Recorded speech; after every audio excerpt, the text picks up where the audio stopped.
আসসালামু আলাইকুম এবং শুভ সকাল সবাইকে। আশা করি প্রত্যেককেই সুস্থ এবং ভালো আছে। সকালবেলা ঘুম থেকে উঠতে না উঠতেই মানে 7টা বাজার আরও আগেই কিন্তু এই যে বাইরের যে রোদ, এই রোদটা উঠে যায়। বাইরের পরিবেশটা আসলে খুবই মানে এতই তাপমাত্রা, যে তাপমাত্রার জন্য আসলে কেউই আমরা সুস্থ না, তাপমাত্রার জন্য অসুস্থ হয়ে পড়ছি। দেখতেই তো পাচ্ছেন যে স্কুল কলেজ সবই অফ হয়ে যাচ্ছে। তো এই তো উঠলাম, এখন উঠে আমার প্রথম কাজ যে আমার গাছগুলোতে আমি পানি দিই, গাছগুলোতে পানি দেওয়া শুরু করব। আর গাছে পানি দেওয়ার পরে সকালের নাস্তা বানাতে চলে যাব। তো চলেন যে শুরু করা যাক গাছে পানি দেওয়া। আমার প্রতিদিন সকালের কাজ গাছে পানি দেওয়া, কিন্তু এই ফুলের গাছের অবস্থাটা দেখেন, গাছ বের হবে সোজা, না তো যমুনা সেতু হয়ে গেছে। অ্যালোভেরা গাছটা বড় হচ্ছে না, কিন্তু দেখেন যে এই দিক দিয়ে মানে পিচ্ছি আর একটা বের হচ্ছে। বলবোই না, পানি দিয়ে আমি আর কি শেষ করি আমার কাজগুলো। এর পরের কাজটা হলো প্রতিদিন পাখিকে খাবার দেওয়া, আর সেই রকম চাল দিয়ে নিচ্ছি।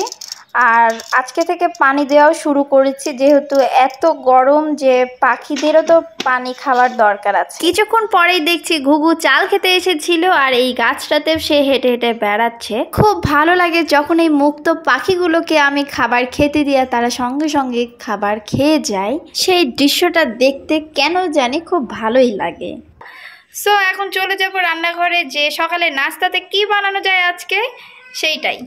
বাঙালির সকালের নাস্তা মানে হয় রুটি, না হয় ভাত। সকালে ভাতটা ওইভাবে খাওয়া হয় না, রুটিটাই খাওয়া হয়। মাঝে মাঝে তো পরোটা করি, আমার বর তো পরোটা খুবই পছন্দ করে সকালে, কিন্তু যেই গরম, সেই গরমে ওই নিষেধ করেছে যে পরোটা করার দরকার নাই, তুমি রুটিই করো। আর এদিকে পড়াশোনা তো শেষ নাই, তাড়াতাড়ি নাস্তা পানি করে খেয়ে দিয়ে তো আমাকে প্রাইভেটে আবার ছুটতে হয়। আর একটা কথা আপনাদেরকে বললে হয়তো অবাক হয়ে যাবেন, আসলে বিষয়টা সত্যি। 2 দিন যাবত একটা এত সুন্দর পাখি এসে সকালে ডাকে, মানে কখনো ওকে আমি দেখিনি, কিন্তু ওর ডাকটা আমার ভীষণ ভালো লাগে। এইদিকে মাত্র 5টা রুটি বানিয়ে ফেলি, খুব একটা বেশি সময় লাগে না। গরমে কি বলেন তো, যে রান্নাঘরে স্টে করা যায় না বেশিক্ষণ, যত তাড়াতাড়ি পারি যে কাজ শেষ করে বের হই রান্নাঘর থেকে। গরমের মাত্রা অত্যাধিক বেড়েছে, কি যে করব আমরা। আল্লাহ তাআলা একটু বৃষ্টিও দেয় না, দিবে ইনশাল্লাহ। দেখলেনই তো যে আলু টালু কেটে টেটে এই যে ভাজি করাটা এখন হয়ে গেছে। রুটিটা সেকে নিলে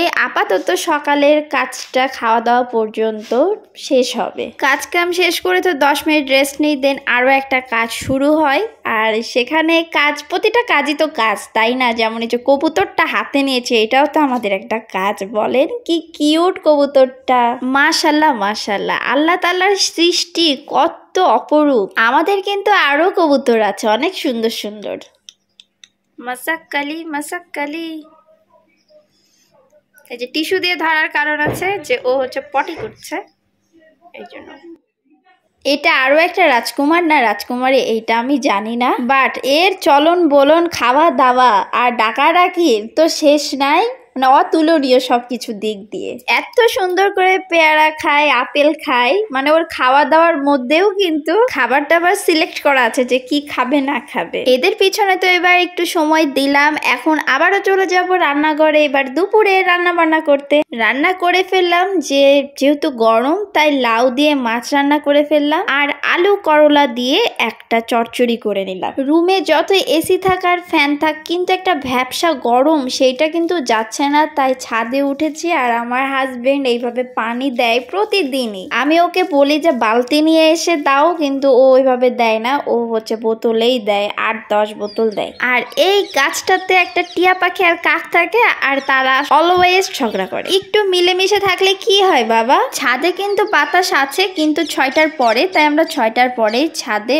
উঠি, আর সেই সময়ে একটু পানি দেওয়া হয়ে যায়। তারপর রাতের জন্য রুটির বদলে এইরকম একটা ঝাল রুটি বানিয়ে ফেলি, যেটাতে তেলের পরিমাণ খুবই কম, দিই না বলতে গেলে। আজকে এটাই খেয়ে নিই। সবাই ভালো থাকবেন, সুস্থ থাকবেন, আর আমাদের জন্য দোয়া করবেন। আল্লাহ হাফেজ।